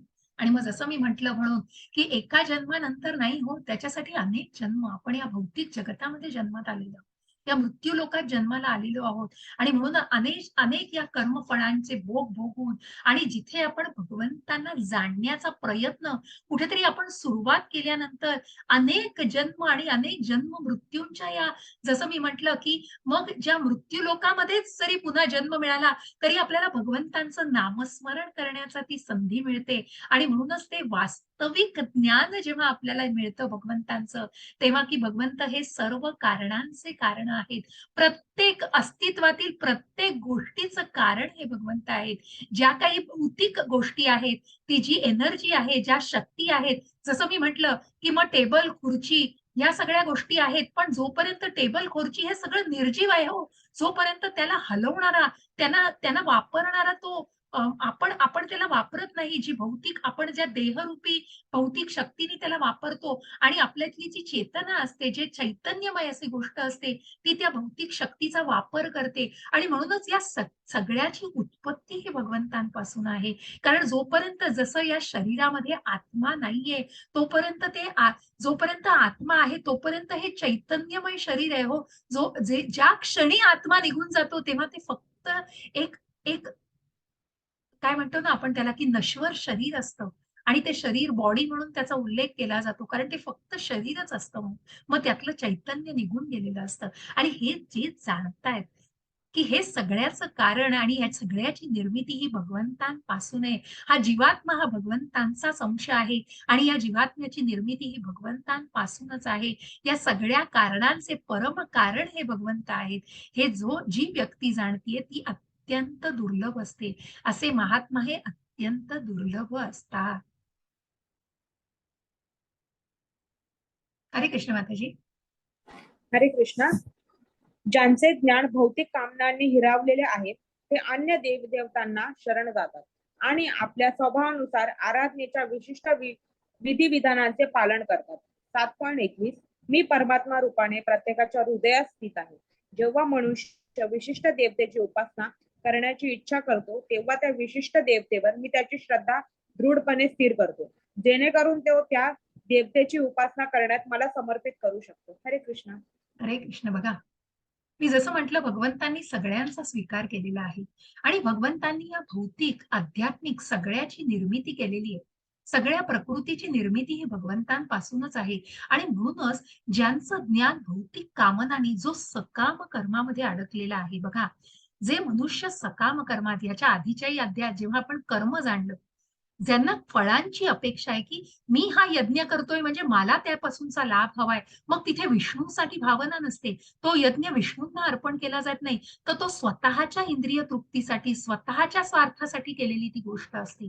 आणि म्हणून ज्यांचं मन त्या भौतिक कामनांनी हिरावलेलं आहे, ते देवी देवतांना शरण जातात. कारण त्यांना क्विक अशा गोष्टी हव्या असतात. परंतु जे मिळतंय ते भगवंतांपासूनच मिळतंय. देवी देवता हे भगवंतांचेच अंश आहेत. त्या त्या ज्या काही आपल्या गरजा पुरवतायत, जे काही आपले हट्ट पुरवतायत, ते भगवंतांपासूनच पुरवतायत, त्यांच्या मार्फतच पुरवतायत. कारण भगवंतांनी ही जी सूट देऊन ठेवलेली आहे ना, मी जसं सांगेन, की निर्मिती ही भगवंतांनी केलेली आहे, की जीवात्म्याची निर्मिती केलेली आहे, भौतिक प्रकृतीची निर्मिती, आध्यात्मिक प्रकृतीची निर्मिती केलेली आहे. हा जीवात्मा हा या आध्यात्मिक प्रकृतीचाच भाग आहे. कारण आत्मा हा परमात्म्याचा अंश आहे. म्हणून या सगळ्याची निर्मिती भगवंतांनी केलेली आहे. परंतु काय करायचंय? Ball is in our court. ही जी सूट दिली आहे ना, ती भगवंतांनी इच्छेची सूट दिली आहे. कारण ती भगवंतांनी स्वतःला कोणावरही लादलेलं नाहीये. भगवंतांना जाणून घेतल्यानंतर तो आपल्या टप्प्यात इथेही आपल्याला 10व्या अध्यायात दिसेल. अर्जुनावर भगवंतांनी लादलेलं नाहीये स्वतःला. जेव्हा अर्जुन स्वतःहून भगवंतांना सांगतोय, की मी आता सगळं जाणलेलं आहे तुमच्याविषयी, मी आता तुमच्या शक्तींविषयी आणि तुमच्याविषयी मी सगळं जाणून, ज्याला शास्त्राचा देखील आधार आहे, मी तुम्हाला आता शरण आलेलो आहे आणि मी तुम्हाला पूर्णपणे जाणलेलं आहे. हे अर्जुन जेव्हा प्रत्यक्ष सांगतो, तेव्हाच भगवंत त्यांना आपल्या विभूती दाखवतात. कुठल्याही प्रकारे लादत नाहीयेत अर्जुनावर भगवंत स्वतःला. आणि अशाच प्रकारे या भौतिक जगतामध्ये सुद्धा भगवंतांनी इच्छेची सूट देऊन ठेवलेली आहे, की या भौतिक जगतामधल्या या मायेच्याच वेष्टनात राहायचंय का आध्यात्मिक मार्गावरती प्रगती करायची हे आपल्याकडे आहे. हा अध्यात्म हा मूळ स्वभाव आहे आत्म्याचा, पण तो विसरलाय हो. कारण का? कारण हा जे सूक्ष्म मन आहे ना, मन, बुद्धी आणि अहंकार या इंद्रिय, मन आणि बुद्धीवर सगळी वासना बसलेली आहे आणि तो जो खोटा अहंकार म्हणतोय, की माझं हे सगळं, मी हे जग बनवलंय, मी हे सगळं केलंय, माझं आहे. कारण हा खोटा अहंकार आहे. तोही भगवंतांचीच देण आहे. परंतु ते मान्य होत नाहीये. कारण ते सूक्ष्म जीवाची ती कुठेतरी भगवंतांनी दिलेली सूट आहे आणि तो या मायेच्या वेष्टनाखाली आलेला आहे. त्याच्यावर त्रिगुणांचा प्रभाव आहे आणि म्हणून ती गोष्ट तो जाणू शकत नाहीये. आणि म्हणून तो त्या भौतिक कामनांमध्ये हरवलेला आहे. परंतु बघा, भगवंत काय सांगतायत पुढे? मी परमात्मा रूपाने प्रत्येकाच्या हृदयामध्ये स्थिर आहे. भगवंत प्रत्येकाच्या हृदयात क्षीरोदकशाही विष्णू, महाविष्णूचं जे तत्व आहे जे मी सांगितलं, मग या 3 तत्वांना कर्णोदकशाही विष्णू म्हणजेच महाविष्णूचं तत्व, महाविष्णू, त्यानंतर गर्भोदकशाही विष्णू जे प्रत्येक ब्रह्मांडांमध्ये प्रवेश केलेला आहे, आणि क्षीरोदकशाही विष्णू जे परमात्मा रूपात प्रत्येकाच्या हृदयामध्ये निवास करत आहेत, प्रत्येकाच्या हृदयामध्ये स्थित आहेत. आणि जेव्हा मनुष्य सकाम कर्मामध्ये देवी देवतांच्या उपासनेची इच्छा करतो, तेव्हा भगवंत तीही मान्य करतायत भक्तासाठी. कारण भगवंत म्हणतायत तुझी श्रद्धा दृढ पाहिजे, म्हणून तू जी इच्छा करतोय ती इच्छा मी पुरवणार, परंतु ती इच्छा ही तुझी इच्छा असणार आहे. तू स्वतःला त्या इच्छेमध्ये स्वतः होऊन टाकलेला आहेस. म्हणून जे आपण म्हणतो ना, कर्माचे भोग आपण का भोगतोय, कारण बॉल आपल्या पोटमध्ये, भगवंत नाही सांगत आहेत भगवंतांना दोष देऊ नका, आपल्या कर्माचे भोग बघतोय. भगवंतांनी ज्ञान दिलेलं आहे, पण ते ज्ञान आपण जाणतच नाहीये. हो, आपण आत्म्यालाच जाणत नाहीये, तर आपण परमात्म्याला कुठून जाणणार आहे? कारण सगळं वाटतंय देहधारी भावना आहे. माझं मन, माझी बुद्धी, माझी इंद्रिय सगळं देहाशी निगडीत आपण वागतोय, आणि तो खोटा अहंकार आपल्याला त्या मायेच्या वेष्टनाखाली तशाच प्रकारे दाखवतोय. पण जेव्हा आपण त्या आत्म्याला जाणू, त्याला आध्यात्मिक अन्न देऊ, तेव्हाच आपण त्या परमात्म्यापर्यंत पण पोहोचू शकू. तरच आपण त्या मुक्तीच्या मार्गावर आणि त्या मोक्षाच्या मार्गाचा विचार करू शकू. हे खूप खूप खूप खूप समजून घ्यायची गोष्ट आहे. कळायला थोडं कठीण आहे, पण वाचा म्हणजे तुम्हाला अजून कळेल. माझा प्रयत्नपूर्वक मी तुम्हाला सोप्या पद्धतीने सांगण्याचा प्रयत्न करते, आणि म्हणून भगवंतांमार्फतच त्या इच्छाही पुरवल्या जातात. देवी देवतांची पूजा केली जाते, पण ती दृढ श्रद्धा ही भगवंतांपासूनच होते.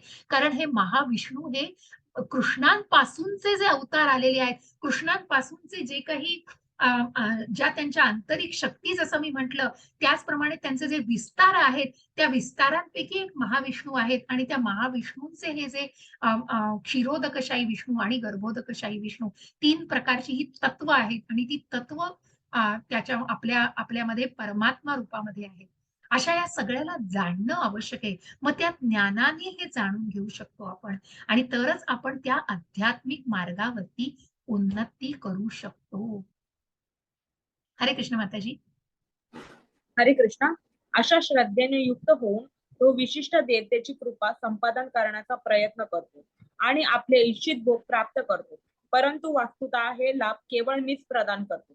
7.23 अल्पबुद्धी लोक देवतांची उपासना करतात आणि त्यांना प्राप्त होणारी फळे मर्यादित व अनित्य असतात. देवतांचे उपासक देवलोकांची प्राप्ती करतात, पण माझे भक्त अखेर माझ्या परमधामाची प्राप्ती करतात. हरे कृष्ण. हरे कृष्ण. आणि म्हणूनच भगवंत म्हणतायत की बघा, ज्या देवी देवता हे भगवंतांचेच अंश आहेत, त्यांच्या किती निकट आहेत. कारण त्यांचे उपासक, आणि जसं मी म्हटलं की मग पुढे जाऊन अनेक ज्या प्रकारचं ज्या ब्रह्मसंहितेमध्ये सांगितलंय, की ज्या विष्णू, मग जे जे भगवंतांचे रूप आहेत, कशा प्रकारे विष्णू, शिव आणि ब्रह्मा हे हे भगवंतांची ही ही जी रूपं आहेत, त्या प्रकारेच भगवंतांची तत्व जाणलेली आहेत. या ज्ञानामध्ये मी खूप सखोल जाऊन तुम्हाला कुठेही आता म्हणतो ना आपण, की पुढच्या टप्प्यांवर हे ज्ञान तुम्ही घ्या. कारण आत्ता तुम्हाला मला कुठल्याही प्रकारे अति खोलामध्ये न्यायचं नाहीये. तर आत्ता जाणण्याचा इतका प्रयत्न करा, की भगवंत हे जो विस्तार आहे भगवंतांचा, हा सर्वात किती श्रेष्ठ आणि सर्वोच्च कशा प्रकारे आहे. कारण देवी देवता याही भगवंतांचं स्मरण करतात. ज्या शिवांना आपण शिवशंकरांना जाणतो. शंभू हे भगवंतांचंच रूप आहे. मग ज्या विष्णूंचं हे रूप आहे, विष्णूंचाच अवतार आहे. ब्रह्मा हा विष्णूंचाच अवतार आहे. त्याच प्रकारे या शिवांनी भगवंतांची स्तुती केलेली आहे, आणि ज्या सती मातेला भगवंतांची स्तुती करून सांगितलंय, ज्या ब्रह्मांनी सृष्टीची निर्मिती केली, त्या ब्रह्मांनी सुद्धा भगवंतांच्या विष्णू या महाविष्णू या तत्वावरच कुठेतरी ध्यान केलेलं आहे, की जेव्हा विष्णूंनी त्यांना सृष्टीची निर्मिती करण्याचं कार्य दिलं, तेव्हा ते पूर्णपणे तडीस नेण्यासाठी, योग्य प्रकारे निभावून नेण्यासाठी ब्रह्मांनी भगवंतांचीच प्रार्थना केलेली आहे. अशा प्रकारे या देवी देवता भगवंतांच्या अतिशय निकट आहेत. आणि म्हणून जे काही आपल्याला जे फळ मिळतं आहे, जे मनुष्याला या सकाम कर्मामुळे मिळणारे लाभ आहेत, ते सर्व भगवंतांपासूनच आहेत. परंतु ते कुठेतरी अनित्य आहेत. ते कायम टिकणारी नाहीयेत, आणि म्हणूनच हे अल्पबुद्धी लोक हे जाणू शकत नाहीत. ज्यांनी हे ज्ञान पूर्ण केलेलं आहे, बद्दल पूर्णपणे जाणलेलं आहे, ते ह्या गोष्टी करायला जाणार नाही. ते निश्चितच भगवंतांच्या भक्तीमध्ये स्वतःला युक्त करतील आणि जे भगवंतांची भक्ती करतात, ते निश्चितच भगवद्धामाची प्राप्ती करतात. हा मृत्यूलोक सोडून जेव्हा हे शरीर जीर्ण होऊन हे शरीर जीर्ण होऊन जेव्हा पुढचा प्रवास करायचा, तो निश्चितच भगवद्धामाचा प्रवास असेल. हा आत्मा हा देह टाकेल, तेव्हा निश्चितच पुढचा जन्म हा पुन्हा या भौतिक जगतामध्ये पुन्हा परत येऊन येणार नाही. मृत्यू लोकामध्ये पुन्हा परतून येणार नाही, याची खात्री, याची ग्वाही प्रत्यक्ष भगवंत देतात. ज्या महासागराचं आपण बघितलं, की जो भगवंतांना तत्वतः जाणतो आहे, त्यांना भगवंत त्या महासागरामधून गटांगळ्या खाऊ देत नाही. ते निश्चितच तरुण यायला तिथे आहे. आणि म्हणूनच देवलोकांची जे जे सकाम कर्मामध्ये देवी देवतांची पूजा करतात आणि त्या प्रकारे ते स्वर्ग सुखाची प्राप्ती करू शकतात. पण पुन्हा स्वर्गसुख प्राप्त केल्यानंतर तिथलं पुण्य क्षीण झाल्यानंतर पुन्हा मृत्यूलोकातच जन्म येतो. परंतु जे भगवंतांची भक्ती करताहेत, ते निश्चितच त्या भगवत धामाची प्राप्ती करतात, परमधामाची प्राप्ती करतात. हरे कृष्ण. हरे कृष्णा. मला पूर्णपणे न जाणणाऱ्या अल्पबुद्धी लोकांना वाटते की मी म्हणजे पुरुषोत्तम भगवान श्रीकृष्ण पूर्वी निराकार होतो आणि आता व्यक्तित्व धारण केले आहे. त्यांच्या अज्ञानामुळे ते माझे अविनाशी आणि अनुपम असे दिव्य स्वरूप जाणू शकत नाही. हरे कृष्ण. हरे कृष्ण.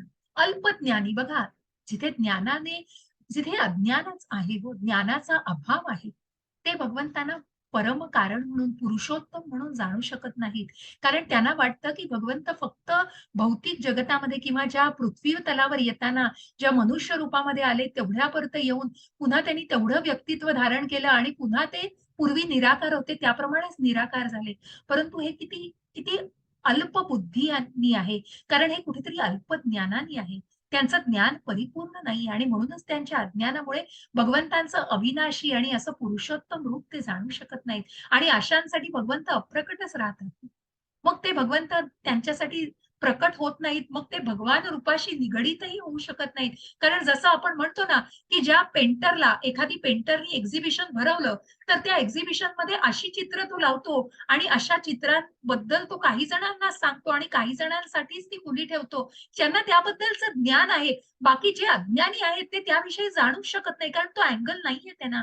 ते ज्ञान नाहीये त्यांना. जो अँगल इथे दिलेला आहे बघा त्या चष्म्यानी. कारण त्या त्या दृष्टिकोनातून जे बघू शकतात, त्यांच्यासाठी भगवंत हे भगवान स्वरूप आहेत. परंतु बाकीच्यांसाठी भगवंत अप्रकटच राहतात. भगवंतांना ते जाणूच शकत नाहीत कारण आपल्या अल्पज्ञानामुळे. आणि म्हणून हे ज्ञानाने जाणणं किती आवश्यक आहे. उत्तम गुरुकडून याचं ज्ञान घेऊन भगवंतांना तत्वतः जाणलं, तरच त्या भगवान रूपाशी आपण निगडीत होऊ शकतो. हरे कृष्ण माताजी. हरे कृष्णा. मूढ आणि अज्ञानी लोकांना मी कधीही प्रकट होत नाही. माझ्या अंतरंग शक्तीद्वारे मी त्यांना अप्रकट राहतो आणि म्हणून मी अजन्म आणि अच्युत असल्याचे ते जाणू शकत नाही. 7.26 अर्जुन, मी पुरुषोत्तम भगवान भूतकाळात घडलेले सर्व काही, घडत असणारे सर्व आणि भविष्य काळात घडणारे सर्व काही जाणतो. मी सर्व जीवांना जाणतो, परंतु मला कोणीही जाणत नाही. हरे कृष्ण. हरे कृष्ण. बघा, प्रत्यक्ष भगवंत जे मी पहिल्या 7.25 साठी त्या चित्रकाराचं सांगितलं. मग अशांसाठी भगवंत आंतरिक शक्तीने अप्रकटच राहतात. मग ते अच्युत आहेत, ज्या परा आणि अपरा शक्तीचा, ज्या पराशक्तीच्या ज्याच्या पलीकडे आहेत हो, या जीव, सूक्ष्म जीव आणि या चैतन्याच्या पलीकडे जे भगवंत आहेत, या परा अपरा शक्तीचा, त्याच्या गुणाच्या त्रिगुणातीत असे भगवंत आहेत, अविनाशी असे भगवंत आहेत. परंतु अल्पज्ञानी लोक हे जाणूच शकत नाहीत. आणि म्हणूनच ज्या भूत, भविष्य, वर्तमान या सगळ्याला जे भगवंत जाणू शकतात, ज्या विश्वरूप दर्शनामध्ये अर्जुनाला भगवंत सांगतात, की जे भविष्यात घडणार आहे तेही तू इथे बघू शकतोस, जे भूतकाळात घडलेलं आहे तेही बघू शकतोस आणि वर्तमान काळातही बघू शकतोस. अशा प्रकारे सर्व काही घडणारं भगवंत जाणू शकतात. सर्व जीवांना भगवंत जाणतायत, पण भगवंतांना कारण का जाणत नाहीयेत? कारण ते ज्ञानाने जाणत नाहीयेत. भगवंतांना कोणी जाणत नाहीये. त्या आत्म्याविषयी, त्या परमात्म्याविषयी जाणलं जाऊ शकत नाहीये. कारण तिथे ज्ञानाचा अभाव आहे. आणि म्हणून भगवंतांना तत्वतः फक्त भक्तच जाणू शकतात. फक्त एक भक्त भगवंतांच्या भक्तीमध्ये पूर्णपणे समर्पित करून भगवंतांना तत्वतः जाणू शकतो. आणि असा भक्त भगवंतांनाही प्रिय असतो आणि भगवंतही त्या भक्ताला प्रिय असतात. येषां त्वन्तगतं पापं जनानां पुण्यकर्मणां ते द्वंद्वमोह निर्मुक्ता भजन्ते मां दृढव्रतः. हरे कृष्ण माताजी. हरे कृष्ण. ज्यांनी या जन्मी आणि पूर्वजन्मी पुण्यकर्म केली आहेत आणि ज्यांची पापकर्मे पूर्णपणे नष्ट झाली आहेत, ते द्वंद्वरूपी मोहातून मुक्त होतात आणि दृढ निष्ठेने माझ्या सेवेमध्ये युक्त होतात. हरे कृष्ण. हरे कृष्ण. आणि म्हणूनच ज्यांनी या जन्मी आणि पूर्वजन्मी पुण्यकर्म केली आहेत, मग जे पुण्यकर्म करतायत आणि ज्यांची पापकर्म, मग ज्या पुण्यकर्मांमुळे, ज्यांच्या आधीच्या जन्मातील पुण्यकर्मांमुळे त्यांची पापकर्म पूर्णपणे नाहीशी झालेली आहेत, ते द्वंद्वरूपी मोहातून मुक्त होतात आणि दृढ सेवेमध्ये, भगवंतांच्या भक्ती सेवेमध्ये स्वतःला युक्त करतात. निष्ठेने, श्रद्धेने, परिपूर्ण प्रकारे, कारण भगवंतांना जाणून, कारण त्यांनी जी काही पुण्यकर्म, मग फक्त ते स्वर्गसुख उपभोगायचं नसतं, तर भगवंतांना तत्वतः जाणून ज्यांची पापकर्म नष्ट झालेली आहेत, ते निश्चितच या द्वंद्वरूपी मोहातून आणि या भौतिक गोष्टींच्या कामवासनेतून आणि त्या सगळ्या ज्या मोहातून, मायेतून, या सगळ्यातून स्वतःला मुक्त करू शकतात आणि भगवंतांच्या भक्तीमध्ये स्वतःला विलीन करू शकतात आणि ते भगवंतांच्या सेवेमध्ये निश्चितच युक्त होतात. मग भले त्यांनी आधीच्या कर्मामध्ये, जन्मामध्ये पाप का केली असणार, पण ती पापकर्म या मुक्ती मार्गामध्ये निश्चितच पूर्णपणे विलीन, पूर्णपणे नष्ट होऊन जातात आणि ते भगवंतांच्या सेवेमध्ये स्वतःला गुंतवून घेतात. असे हे मृगारी आहेत. या मृगारींचा अशी कथा आहे की मृगारी म्हणजे वाटमारी. वाटमारी करायचे म्हणजे कसे, की जसं वाल्या कोळीची गोष्ट आपण ऐकली ना, तसे हे मृगारी वाटेने जाणाऱ्या प्राण्यांना अर्धमेले करायचे, त्यांची कातडी काढून मग त्याचं जे काही बनवून त्यांना त्यावर त्यांची उपजीविका करायचे. एकदा नारद मुनी त्या मार्गाने जात असतात जिथे मृगारी असतात आणि त्या मृगारींना ते म्हणतात, की "तू किती घृणास्पद कृत्य करतोयस.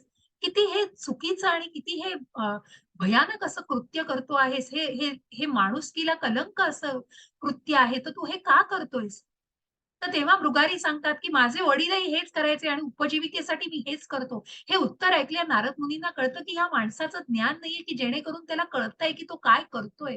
आणि म्हणूनच भगवंत नारद मुनी त्याला सांगतात, की "तुला फक्त तुझ्या उपजीविकेचं कारण आहे ना, मग ती उपजीविकेचं माझ्यावरती सोड जबाबदारी. पण तू हा व्यवसाय सोड आणि ह्या व्यवसायातनं बाहेर पड. मी नक्कीच तुझ्या उपजीविकेचा तुला निश्चितच त्याला मार्ग दाखवेन तुला." त्या बोलीवरती मृगारी आणि त्याची पत्नी आणि मृगारी त्याच्यातनं तो व्यवसाय सोडतो आणि नारद मुनी त्याला सांगतात, की "तू गावाच्या बाहेर एक कुटी बांध. तिथे वृंदावन, तुळशी वृंदावन बांधून देतात आणि तू इथे कीर्तन कर, नामस्मरण कर." आणि मग नारद मुनी त्याला भगवंतांची स्तुती ऐकून, भगवंतांविषयीचं महात्म्य ऐकून प्रत्यक्ष त्याला नामस्मरणाचा महिमा सांगतात आणि अशा नामस्मरणाला सुरू केल्यानंतर मग ही बातमी अशी वाऱ्यासारखी पसरते आणि गावापर्यंत पसरते. मग गावकऱ्यांपर्यंत सुद्धा जाते, की जो वाटमारी करत होता, जो जो प्राण्यांना अर्धमेल करत होता, अशी व्यक्ती त्याचा महात्मामध्ये रूपांतर झालेलं आहे आणि तो कीर्तन आणि भजन करतो आहे आणि मग ते ऐकायला आपणही जाऊया. आणि असे सर्व लोक त्याला भेटायला येऊ लागतात. मग ते फक्त रिकाम्या हाताने येत नाहीत, तर आपल्याबरोबर काय आणतात? शिधा आणतात, फळं आणतात. मग काही ड्राय आणतात किंवा काही गोड पदार्थ आणतात, मिठाया आणतात. अशा सगळ्या गोष्टींची रेलचेल होते हो. अशा सगळ्या गोष्टी तिथे सगळ्या गोष्टी मृगारीला मिळायला लागतात आणि मग मृगारी बघतात. तर मग मृगारींची पत्नी काही काळानंतर म्हणते, "हे तर आपण आधी करायचो त्या व्यवसायापेक्षा आपल्याला कित्येक पटीने जास्त मिळतंय हे सगळं." आणि मग ते म्हणतात, मग जेव्हा नारद मुनी मग ते प्रसाद घेऊन त्या सगळ्यांना त्याचं वाटप करायला ते म्हणतात, "तू सगळ्यांना त्याचं वाट आणि तो प्रसाद म्हणून सगळ्यांना दे." मग गावकऱ्यांना सगळ्यांना ते गावजेवण द्यायला लागतात आणि सगळ्यांना प्रसाद वाटप केलं जातं. भगवंतांना नैवेद्य अर्पण करून सगळ्यांना तो नैवेद्य वाटला जातो. आणि असेच नारद मुनी काही काळानंतर पुन्हा त्या वाटेने परत येत असतात. परत येत असताना जेव्हा मृगारी त्यांना बघतात, बघा उजवीकडे हे मृगारीच आहेत बघा. हा जो मृगारी आहे, हे मृगारी ऋषी झालेले आहेत त्याचे. आणि ते मृगारी जेव्हा नारद मुनींना बघतात, तेव्हा उड्या मारत-मारत तिने त्या स्वतःच्या जागेपर्यंत, तिथे नारद मुनींच्या जागेपर्यंत येतात. मग नारद मुनी म्हणतात, "का तू अशा उड्या मारत आलास?" आणि ते नंतर तिथे चादर घालतात. त्यांच्या मार्गावरून चालण्याच्या. कारण मग जेव्हा नारद मुनी विचारतात तेव्हा ते सांगतात, की खाली काही मुंग्या आहेत आणि त्या मुंग्या तुमच्या पायाखाली येऊ नये आणि त्या मुंग्या मरण पावू नये म्हणून तिथे उड्या मारत आलो आणि म्हणून ही चादरही इथे टाकतो. बघा, जो प्राणांना अर्धमेल करून मारायचा आणि जिथे अशा प्रकारे ज्याची वृत्ती होती, त्या वृत्तीमध्ये ही किती ट्रान्सफॉर्मेशन आणि किती परिवर्तन झालेलं आहे बघा. आणि अशा मृगारींचे मृगारी ऋषी झालेले आहेत. सगळी पापकर्म ज्यांची धुतली गेलेली आहेत आणि जे भक्ती सेवेमध्ये ज्यांनी स्वतःला विलीन केलेलं आहे. हरे कृष्ण माताजी. हरे कृष्णा. पूर्णपणे मतपरायण झालेले, जे मला भौतिक सृष्टीचा संचालक, देवतांचा नियंत्रक, सर्व यज्ञांचा अधिष्ठाता, भगवंत म्हणून जाणतात, ते मृत्यू समयी सुद्धा मला जाणू शकतात. हरे कृष्ण. हरे कृष्ण. मग ज्यांनी भगवंतांना जाणलेले, जो भक्त भगवंतांना पूर्णपणे मतपरायण, ज्यांनी आत्मसाक्षात्कार अगदी पूर्णपणे भगवंतांना शरण गेलेले आहेत, ते भौतिक सृष्टीचा संचालक म्हणून आणि भगवंतांना सर्वोच्च नियंत्रक, सर्व यज्ञांचा अधिष्ठाता, जे अधियज्ञ अधिदैव आपल्याला जाणून घ्यायचंय 13व्या अध्याय, उद्याच्याच अध्यायामध्ये, रादर 8व्या अध्यायामध्ये, की अधियज्ञ म्हणजे काय, सगळ्या यज्ञांचा अधिष्ठाता जे प्रत्यक्ष भगवंत आहेत, जे यज्ञ विष्णूंना अर्पण केले जातात, या सगळ्याचा यज्ञाचा अधिष्ठाता प्रत्यक्ष भगवंत आहेत. हे जे जाणतात ते निश्चितच भगवंतांना मृत्यू समयी सुद्धा जाणू शकतात. मग भगवंत याही गोष्टीची काळजी घेतात, की मृत्यू समयी सुद्धा त्यांना भगवंतांचं स्मरण व्हावं. अशा प्रकारे भगवंत सांगतायत, की ते मृत्यू समयी सुद्धा भगवंतांना जाणू शकतात. इति सप्तमोऽध्याय समाप्तः. इथेच आपण 7व्या अध्यायातून 8व्या अध्यायात जिथे मृत्यू समयी भगवंतांचं स्मरण कसं केलं जातं, याविषयी आपण 8व्या अध्यायात जाणून घेणार आहोत. इति सप्तमोऽध्याय समाप्तः, जिथे आपण भगवंतांना भक्तीच्या मार्गातून आता जाणतो आहोत, भगवंतांच्या शक्ती जाणलेल्या आहेत, कोण शरण येऊ शकतं भगवंतांना त्याविषयी जाणलेलं आहे. शेअरिंग थांबवते, रेकॉर्डिंग थांबवते. कोणाला काहीही प्रश्न असतील निसंकोचपणे विचारा.